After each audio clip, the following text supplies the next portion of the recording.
আসলে আপনারা জানেন যে লাকসামের মানুষ ট্রেন যুগে যেটা আমরা এখন যাতায়াত করি, আমাদের অনেক সময় ব্যয় হয়।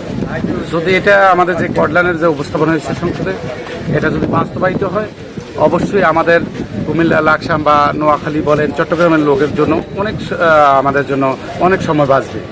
আপনারা বিশ্বের সাথে যদি আপনি দেখেন, যাতায়াত যত সহজ হচ্ছে ততই দেশ উন্নয়ন হচ্ছে।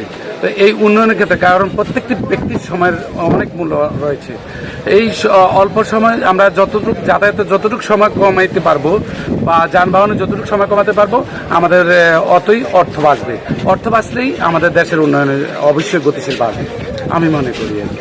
আপনারা জানেন আমাদের যেই পণ্যগুলো, কাঁচামালের যে পণ্যগুলো যাতায়াত করা হচ্ছে বা আনা হচ্ছে বা নেওয়া হচ্ছে, আমাদের যে পচনশীল যেগুলো যত সময় দ্রুত হবে, পচনশীল কম হবে, তাহলে নষ্ট হবে না। তো সেই লক্ষ্যে আমি মনে করি সরকার যদি এদিকে নজর দেয়, উদ্যোগ নেয়, অবশ্যই বাংলাদেশের জন্য এটা আমি মনে করি অর্থনীতিতে স্বনির্ভর যে দেশ গড়ার চিন্তা ভাবনা রয়েছে, সবাই মিলে আমার মনে হয় এটা ভালো একটা ভূমিকা রাখবে।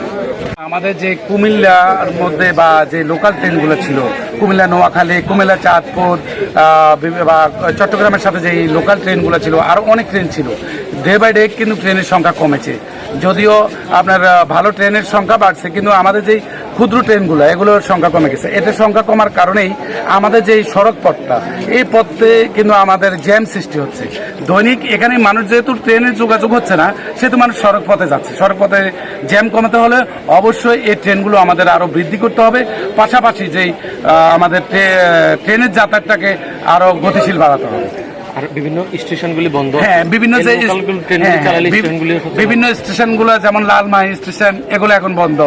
এবং এই লালমাইয়ের যাত্রীগুলো যদি ট্রেনে যায়, আমাদের যে খিলার যাত্রীগুলো যদি ট্রেনে যায়, নাতারপেটুয়া যাত্রীগুলো যদি ট্রেনে যায়, সিতুশির যাত্রীগুলো যদি, হাজিগঞ্জের যাত্রীগুলো ট্রেনে যায়, তাহলে আমাদের যে সড়ক পথে যে যাতায়াত রয়েছে বা জ্যাম আছে, জ্যাম সৃষ্টি হচ্ছে, তা কমে যাবে। তার নিরসনের জন্য এই ট্রেনগুলো আমাদের অবশ্যই প্রয়োজন। আর স্টেশনের যন্ত্রপাতিগুলো যে চুরি হচ্ছে, এগুলি হবে না। হ্যাঁ, স্টেশনে যখনই মানুষ থাকবে সেখানে আর চুরি হবে না।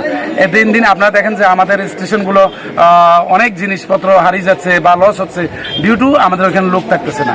লোক যদিও সরকার নিয়োগ থাকে, কিন্তু কাজও থাকতেছে না। যেহেতু ট্রেনের অ্যাক্টিভিটিস নাই, সেজন্য আমাদের জনবল থাকতেছে না, এবং উপস্থিত না থাকার কারণেই আমাদের এই দিকে ব্যাহত হচ্ছে।